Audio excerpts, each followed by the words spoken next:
You have a Ford Escape where the blower fan does not work on the lower speeds, but on the higher speeds I'm going to show you how to fix that. First thing you need to do is make sure the ignition is off, and then we will lower the glove box, push in on both sides, and let that fall down. Now that the glove box is lowered, you can look up above. Here's the glove box. You can look up above.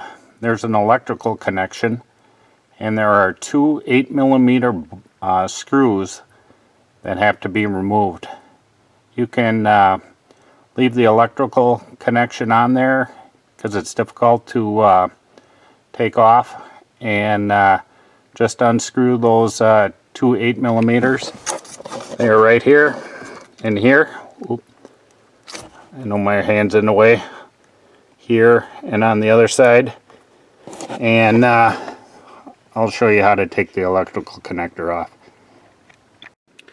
Now with these two screws removed, you will go up there and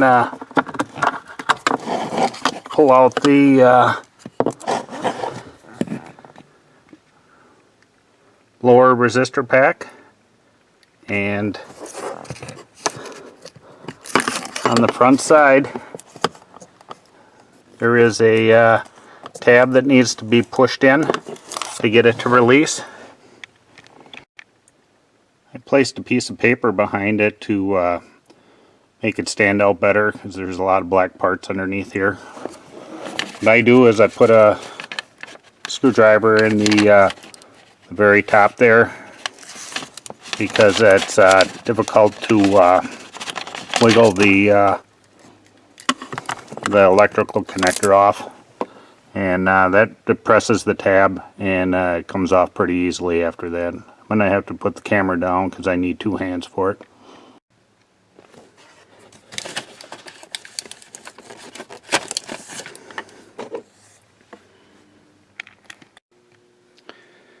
Trying to get a little better lighting here.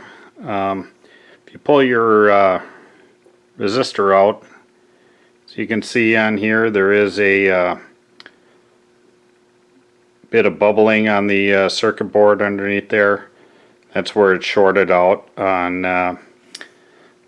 the slower speeds. That's why the higher speeds still work. There's a bunch of resistors back and forth in here, and so you know that one's bad. There's two styles. This is for the manual one, and there's one for the automatic temperature control. I suggest you pull this out to make sure it's bad before you purchase one, because many times the electrical parts are non-returnable. This happens to be the part number that I purchased.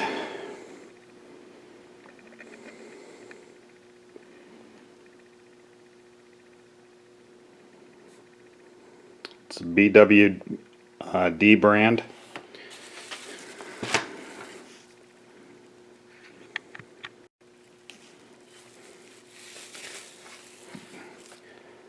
If you purchase the direct one from Ford, sometimes they have a substitute part number, and the holes don't line up, so you may have to drill out one of the little holes on the Ford one.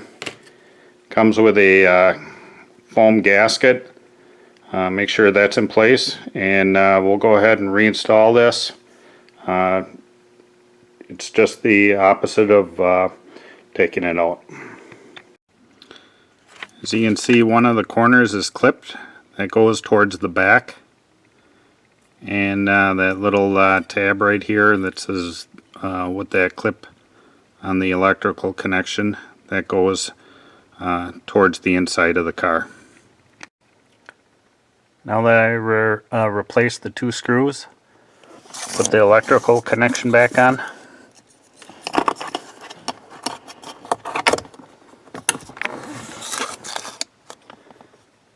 clamped it into place, and now we'll try it out.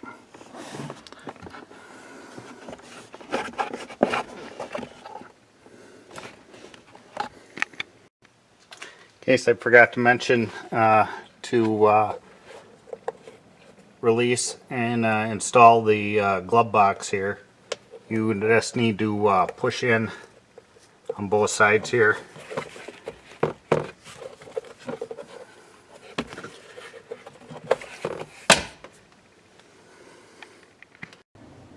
Okay, key is on.